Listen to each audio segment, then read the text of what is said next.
And, I had these little mentors along the way. So the guy that I worked for when I was pumping gas, I would bring my homework to the gas station because I was working at night. And he caught me doing my homework one night, and I thought, man, this guy's just going to fire me. And he came over to me and he said, I love the fact that you're doing your homework while you're here. And, he kind of made it very important to me. I mean, he didn't know anything about my family. I just got hired. I walked in off the street. But he was so supportive of education that reinforced everything my family always reinforced about education, was that education had to come first. And it was one of those things that was going to take you through the rest of your life. Right. And it was a great experience for me. If I had a recommendation for anybody who's 25 years old or 23 years old, it would be to spend 2 to 5 years in the military. Be patient, right? Because that's a very short period of time for a young man. And get the experience, because it's all about, and you know this, Gary, because I think you're a natural leader. It's all about leadership. And I think that, what you learn in the military is how to be a leader, particularly on the officer side, right? And you learn the need and the commitment to team and to your people. One of the things we would talk about is our biggest asset. Our largest asset as the U.S. government is our people. And so if you embrace that, if you embrace the notion that people are your biggest asset, and you really, that's not, it's a punchline, but if you really embrace it, that's where your reward comes from, because people will do great things if they really feel appreciated. And I think that's hard. It's always hard, because sometimes, for example, when you have to lay people off or furlough people, it's difficult to make them feel like they're part of the team.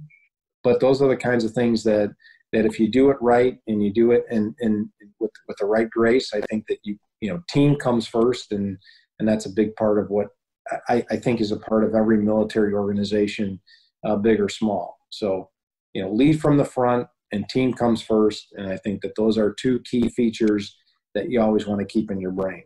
What General McChrystal did, which is really what was the difference in our success, right? So McChrystal really coined the phrase, developing a network to defeat a network, right? There was a network of terrorism that was out there. It's not the same as fighting a war.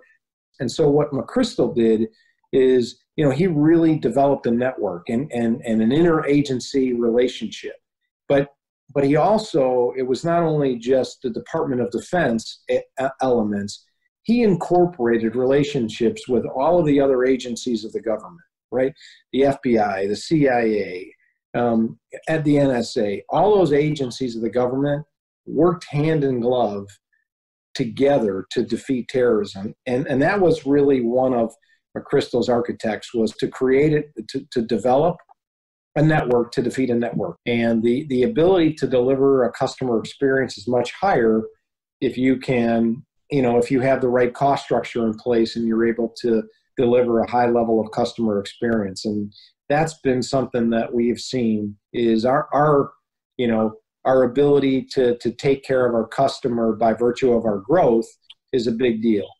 And the other reason why I was just so interested in growing is, it gave so much more opportunity to our people. And, we have people who have been with us for 15 years and started out as salesmen who are now running 2 stores. My wife had a miscarriage, and, that was a tough situation for both of us. And, it was kind of sad. And I think we sort of, let it go for a while. And then, I had throat cancer. That was sort of a watershed event. And basically she said, okay, buddy, life's short. We're gonna try this one more time. And I think we both went into it saying, if it happens, it happens. Let's not get emotional about it. Let's not get too, worked up. Let's not get hopeful. And we were just very fortunate. So we have a Hispanic friend who said, and I thought this was kind of cool. Your children choose you. You don't choose your children.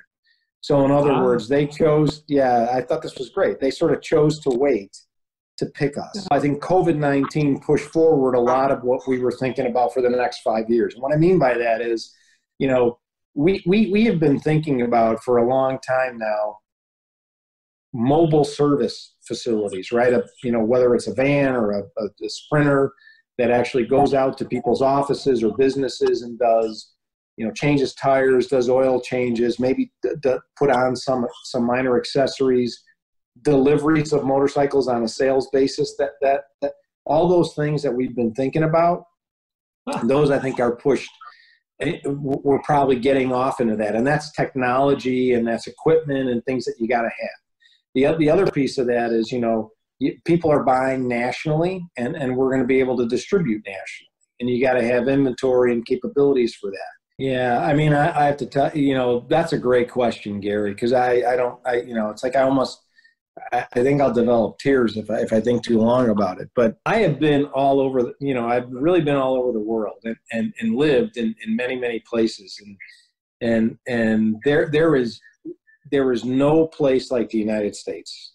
There is simply no place like the United States. And there is no place that offers the same opportunities to guys like us. I mean, you know, we didn't grow up rich. We're not second, third, fourth generation business guys like a lot of guys in YPO, and that's phenomenal. But we were able to take advantage of the American dream, and you only get that in the United States. You don't appreciate that until you visit someplace else and you realize that you just can't do this anyplace else in the world.